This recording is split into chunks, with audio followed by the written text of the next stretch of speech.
Hello and welcome to the third part of our four-part series, looking at the strengths, weaknesses, opportunities, and threats within the context of strategic evaluation. Thus far, we have already discussed strengths and how these can be framed.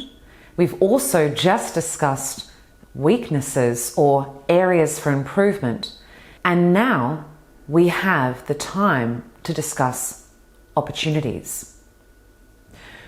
Opportunities are something that people's mind often immediately jumps to without doing the groundwork requisite for fully appreciating what these opportunities really mean in the immediate term and into the longer future.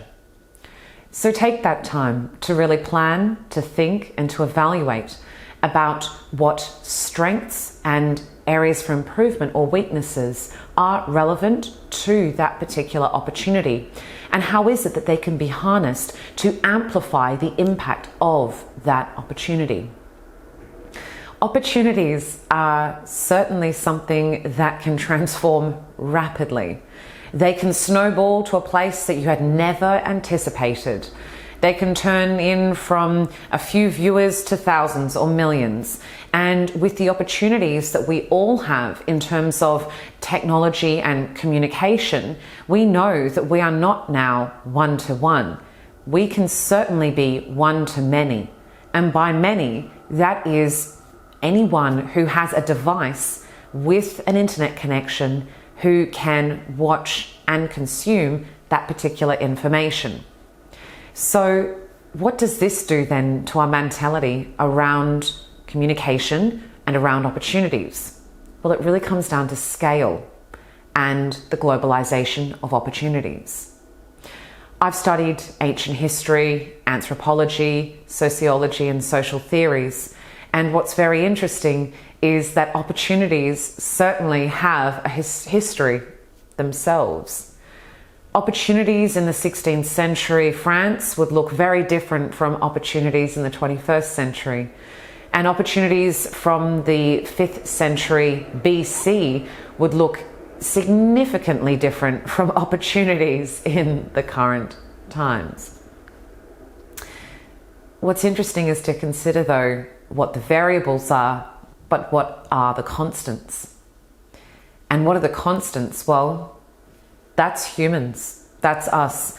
Over the course of the last several centuries or several thousand years, since we've lived in city-states and organized our political systems in certain ways and our lifestyles have followed a particular path, humans within their biology have evolved a very, very small amount, if really at all, on a biological level.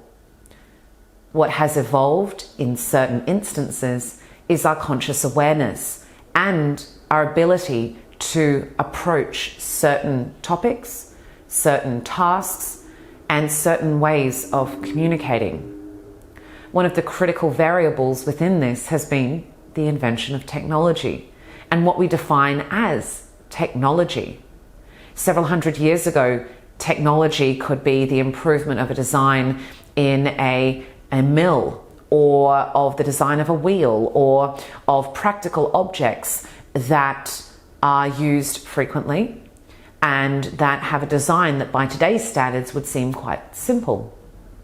However, it would not be a wise idea to consider the historical developments of tools and language and social customs to be simple.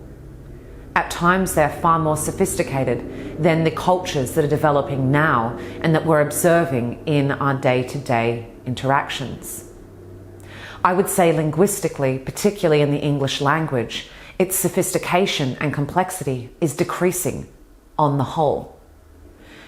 Vocabularies and lengths of word, syntax of sentences, the interaction with words, the ability to be able to hold focus over extended periods of time, many people are losing this ability.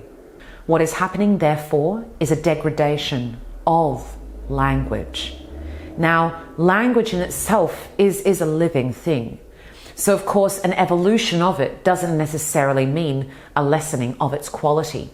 However, language is a tool that we use with units of meaning to express ideas, feelings, and abstract concepts. It's very important to think about history as something that informs our present. It is relevant. We are creating history right now.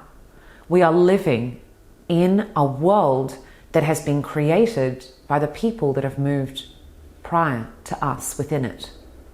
So when you think about opportunities, take the opportunity to think about our history as humans, our history, our ecological history as well on the planet.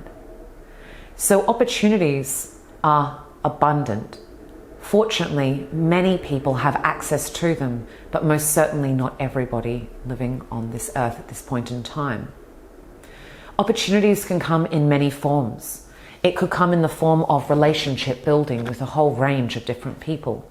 It could come in the form of physical and social and intellectual security and the opportunity to be able to express this broadly and without fear of reprisal.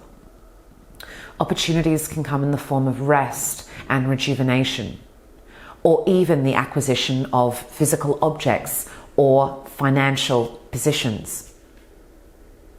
Opportunities are as varied as we are. So therefore, when considering your opportunities that you have at present or you wish to create, consider how broad these can be and consider how infinite they truly are, because of all the millions, if not billions, of variables that come into play. Take that time to think about the historical evolution of our social and business communities.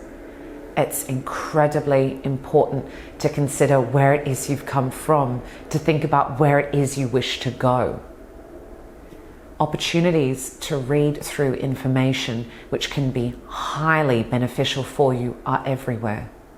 I take it upon myself to regularly interact with articles, with books, in conversations, in all manner of different types of texts to ensure that I am as broadly read as I can be in that moment in time.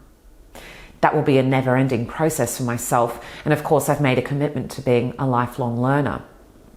Is that something that you've committed to? And if not, why? And if yes, why as well?